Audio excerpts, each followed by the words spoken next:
শাহজাহান খান অনুসন্ধানী সাংবাদিকতার এক সুপরিচিত নাম।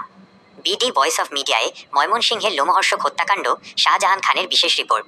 বিডি ভয়েস অফ মিডিয়ায় প্রচারিত হয়েছে শাহজাহান খানের একটি বিশেষ রিপোর্ট, যেখানে উঠে এসেছে ময়মনসিংহের ভালুকায় ঘটে যাওয়া মা ও তার 2 সন্তানের লোমহর্ষক হত্যাকাণ্ডের বিস্তারিত চিত্র। এই হৃদয় বিদারক ঘটনাটি কেবল ভালুকা নয়, সারা দেশেই গভীর শোক ও চাঞ্চল্য সৃষ্টি করেছে। মর্মান্তিক ঘটনার বিবরণ। গত সোমবার 14 জুলাই 2025 সকালে ময়মনসিংহের ভালুকা পৌর শহরের টিএনটি রোডের একটি ভাড়া বাসা থেকে মায়া আক্তার 32 এবং তার মেয়ে রহিমা আক্তার 7 ও 2 বছরের ছেলে নীরব হোসেনের গলা কাটা লাশ উদ্ধার করা হয়। এই বর্বর হত্যাকাণ্ড স্থানীয়দের মধ্যে ব্যাপক আতঙ্ক ছড়িয়ে দিয়েছে। নিহত মায়া আক্তারের স্বামী রফিকুল ইসলাম নেত্রকোনা জেলার কেন্দুয়া উপজেলার বাসিন্দা। তিনি ভালুকায় পরিবার নিয়ে ওই ভাড়া বাসায় থাকতেন এবং স্থানীয় একটি পোশাক কারখানায় কাজ করতেন। ঘটনার দিন সকালে রফিকুল কাজ থেকে ফিরে আসেন। দীর্ঘক্ষণ ডাকাডাকি করেও ভেতর থেকে কোনো সাড়া না পেয়ে তিনি বাসার দরজার তালা ভেঙে ভেতরে প্রবেশ করেন। ভেতরে ঢুকেই তিনি স্ত্রী ও 2 সন্তানের গলাকাটা মরদেহ দেখে চিৎকার করে ওঠেন। তার চিৎকারে প্রতিবেশীরা ছুটে আসেন এবং পুলিশকে খবর দেন। খবর পেয়ে পুলিশ দ্রুত ঘটনাস্থলে পৌঁছে লাশগুলো উদ্ধার করে ময়নাতদন্তের জন্য ময়মনসিংহ মেডিকেল কলেজ হাসপাতাল মর্গে পাঠায়। তদন্তের মোড় ও মূল সন্দেহভাজন। প্রাথমিকভাবে হত্যাকাণ্ডের কারণ অস্পষ্ট থাকলেও পুলিশি তদন্তে দ্রুতই একটি গুরুত্বপূর্ণ মোড় আসে। হত্যাকাণ্ডের প্রধান সন্দেহভাজন হিসেবে নিহত মায়া আক্তারের দেবর নজরুল ইসলামকে চিহ্নিত করা হয়। ঘটনার পর থেকেই নজরুল নিখোঁজ ছিলেন। নিহত মায়া আক্তারের বড় ভাই জহিরুল ইসলাম সোমবার রাতেই ভালুকা মডেল থানায় নজরুল ইসলামকে প্রধান আসামি করে এবং অজ্ঞাত আরও 1-2 জনকে আসামি করে একটি হত্যা মামলা দায়ের করেন।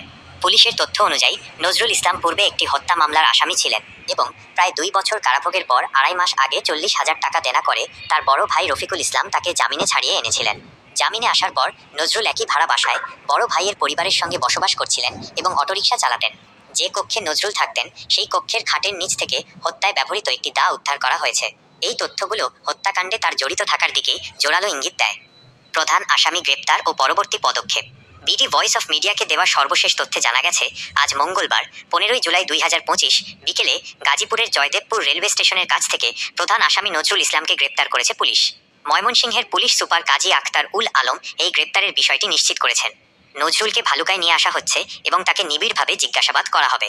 পুলিশ আশা করছে তার কাছ থেকে হত্যাকাণ্ডের প্রকৃত কারণ, এর পেছনের উদ্দেশ্য এবং যদি অন্য কেউ জড়িত থাকে সে সম্পর্কে বিস্তারিত তথ্য বেরিয়ে আসবে। পুলিশ প্রাথমিকভাবে ধারণা করছে পারিবারিক কলহ এই নৃশংস হত্যাকাণ্ডের মূল কারণ হতে পারে। জনমনে উদ্বেগ ও বিডি ভয়েস অফ মিডিয়ার ভূমিকা। এই হৃদয় বিদারক ঘটনা ময়মনসিংহবাসীর মধ্যে গভীর শোক ও উদ্বেগ সৃষ্টি করেছে। BD voice of media Shahjahan খানের রিপোর্টের মাধ্যমে ঘটনার শুরু থেকে শেষ পর্যন্ত প্রতিটি আপডেট নির্ভুলভাবে তুলে ধরেছে। সাধারণ মানুষ দ্রুত এই হত্যাকাণ্ডের রহস্য উন্মোচন এবং অপরাধীদের দৃষ্টান্তমূলক শাস্তির দাবি জানাচ্ছে, যাতে ভবিষ্যতে এমন বর্বর ঘটনার পুনরাবৃত্তি না হয়। বিডি ভয়েস অফ মিডিয়া এই ঘটনার সবশেষ তথ্য এবং বিশ্লেষণ দর্শকদের কাছে পৌঁছে দিতে বদ্ধপরিকর। এই চাঞ্চল্যকর ঘটনা নিয়ে আপনার আর কোনো প্রশ্ন বা জিজ্ঞাসা আছে কি? শাহজাহান খান